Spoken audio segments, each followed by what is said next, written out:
Zion Williamson was supposed to be the Nets' face of the NBA, the most hyped prospect since LeBron James, a human highlight reel, a once-in-a-generation athlete with the frame of a defensive end and the bounce of a point guard.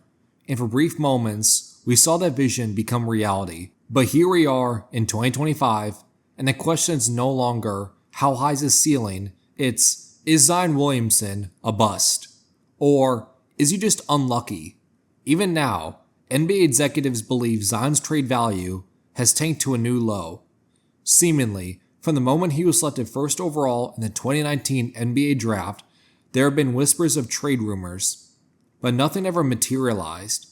Is this the offseason where the Pelicans finally listen, or are they still holding on to their two-time All-Star despite injury setbacks and recent off-court controversies? In this video, we'll unpack Zion's historic production when healthy, his injury timeline and durability issues, what advanced stats say about his dominance, his trade value decline and franchise dynamics, and whether his career can be salvaged.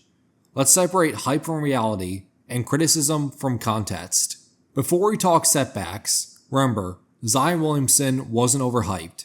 He earned every bit of the buzz. His Duke highlights looked like a glitch in real life. He was going viral weekly. In just 33 college games, he averaged nearly 23 points, 9 rebounds, and 2 steals, and 68% shooting from the field. The NBA couldn't wait, and in 2019, the Pelicans made him the number 1 overall pick. And when he finally debuted after a knee injury, he scored 22 points in 18 minutes, including 4 straight threes in the fourth quarter. Zion was an instant offensive force, even with the training wheels on. Even with all his injuries, Zion's impact when on the floor is undeniable. A recent stat came out showing how often players are double-teamed. Zion is an outlier, commanding 50% more double teams than the Nets' closest player. And the gap between Zion and the second most double-teamed player is as big as the gap between the second and the 100th player on the list. Think about that. On nearly 30% of Zion's possessions, he faces multiple defenders, yet he still averages nearly 25 points, 6 rebounds, 4 assists, and nearly 60% shooting from the field. He's broken defensive game plans, forced opponents to give up the paint entirely, or sent help that often leaves shooters wide open.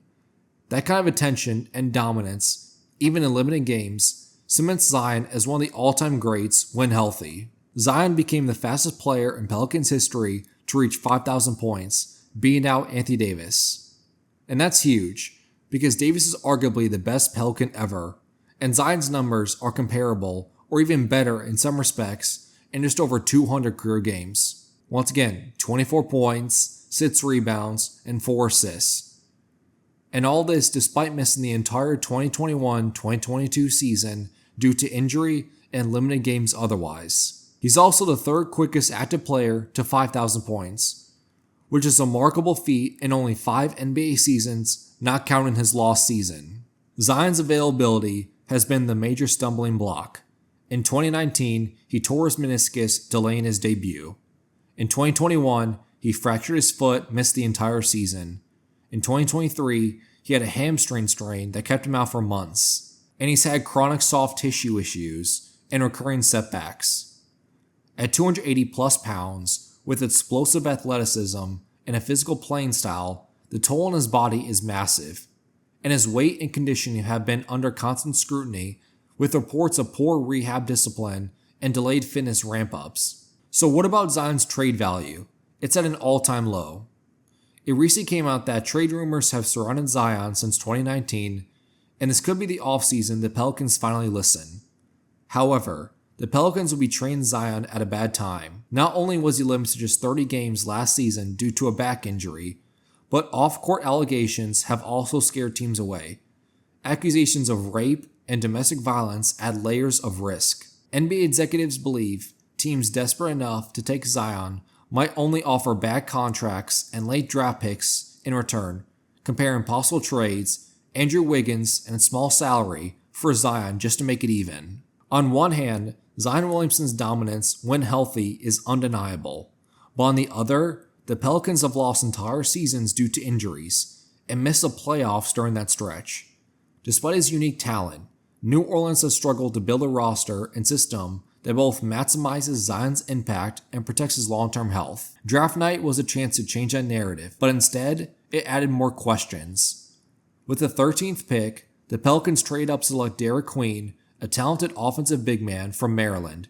Queen averaged 16 points, 9 rebounds, and 2 combined steals and blocks as a freshman, showing flashes of Alfred Sengun-like creativity in the post.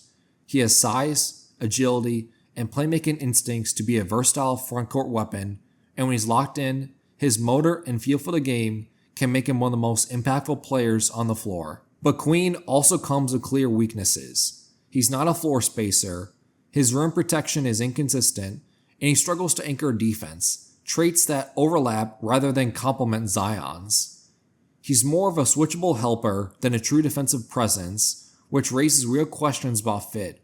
Pairing Queen and Zion could make for a fun offensive duo, but it may also create one of the weakest defensive front courts in the league. And it wasn't just the player that raised eyebrows, it was the price.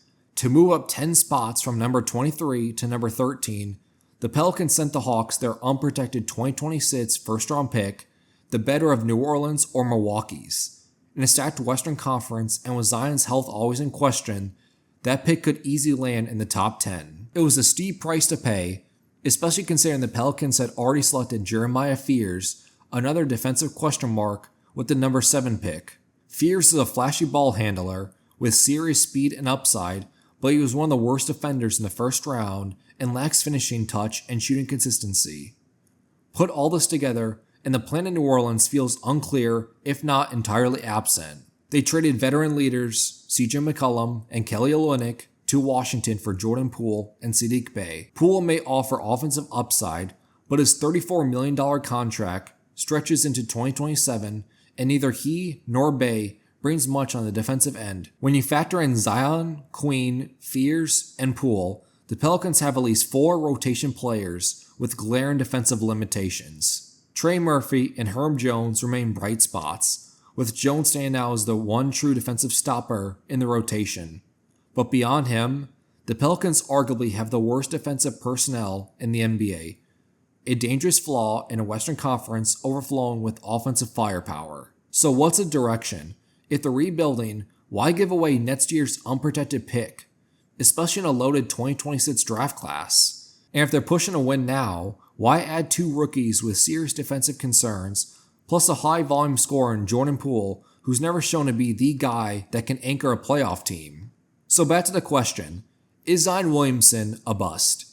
If you define bust as failure to play at a high level, then no, Zion's been dominant when on the floor. But if you define bust as someone who can't stay healthy enough to be a franchise cornerstone, then the label sticks. His value over replacement rating is low due to missed games, ranking him outside the top 75 in his draft class for impact. He's a spectacular talent limited by availability and off-the-court issues. But he still has time to rewrite the narrative.